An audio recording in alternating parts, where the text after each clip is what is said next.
In the early 20th century, Germany was one of Europe's most advanced nations. It was a center of science, philosophy, engineering, and culture.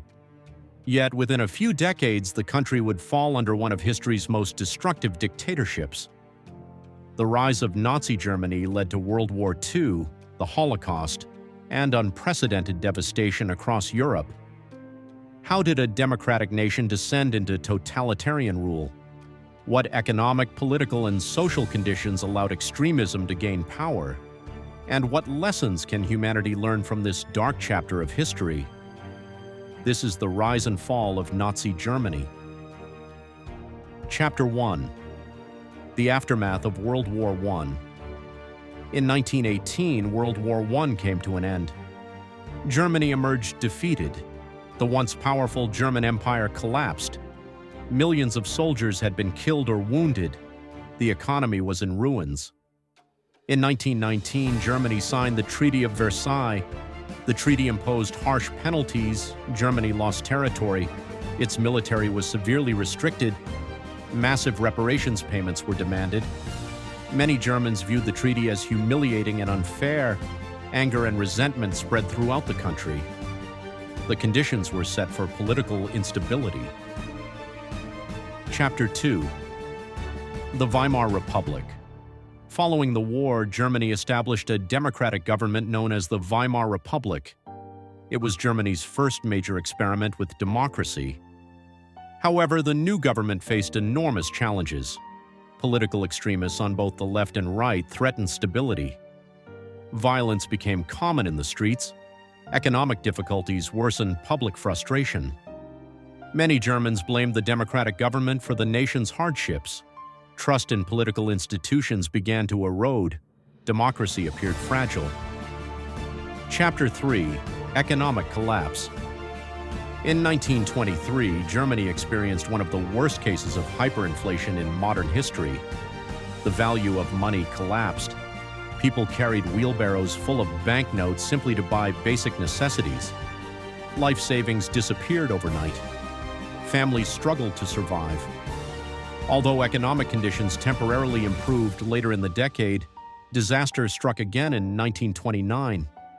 The Great Depression spread across the world. German banks failed. Businesses closed. Millions became unemployed. Desperation created fertile ground for extremist movements promising solutions. Chapter 4. The rise of Adolf Hitler. Among those seeking power was Adolf Hitler. Born in Austria in 1889, Hitler served as a soldier during World War I.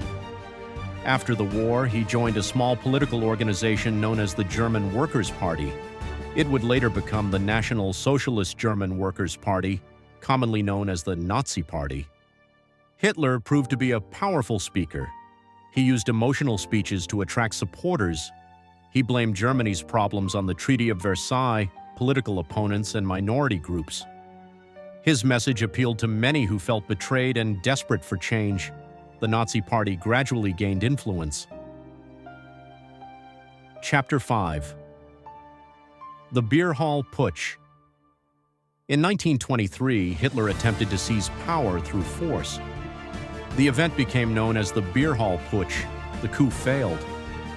Hitler was arrested and sentenced to prison.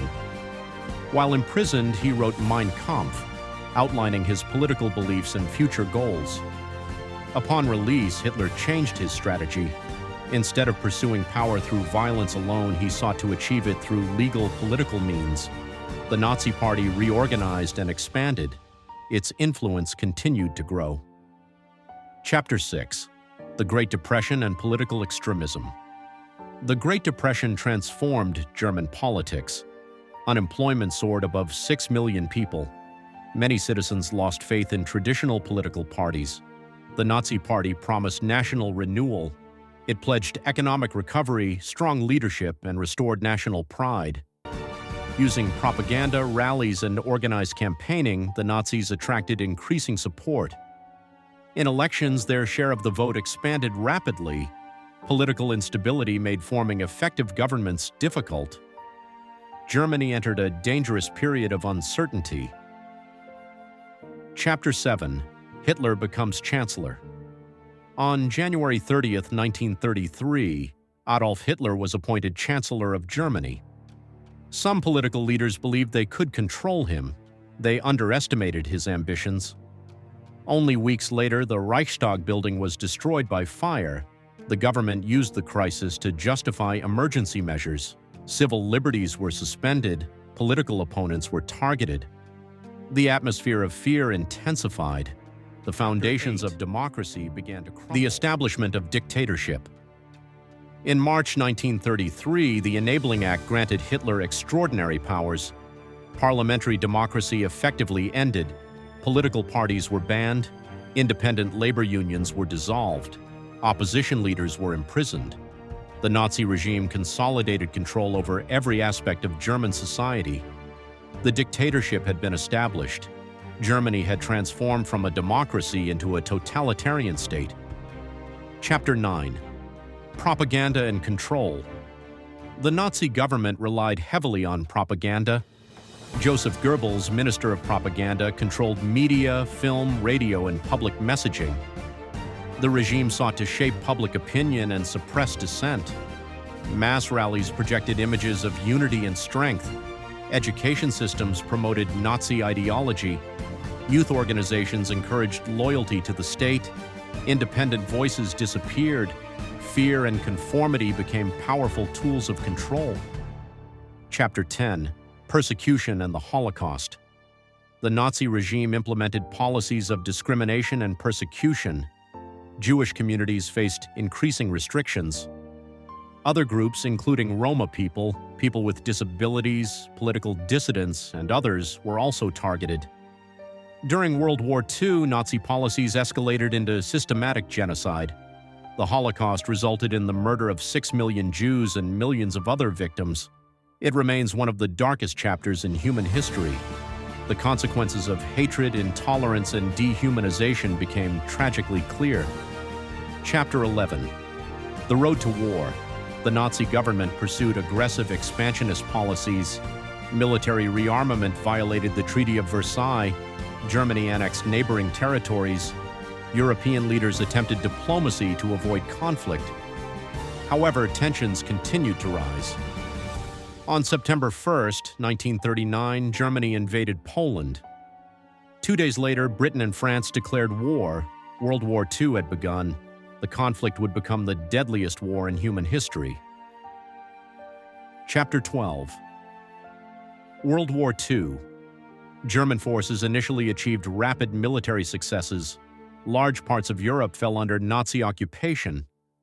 However, the war gradually turned against Germany. The invasion of the Soviet Union created enormous military challenges. The United States entered the war following the attack on Pearl Harbor. Allied forces coordinated major offensives. Germany faced increasing pressure on multiple fronts. The tide of war had changed. Chapter 13. The Fall of Nazi Germany.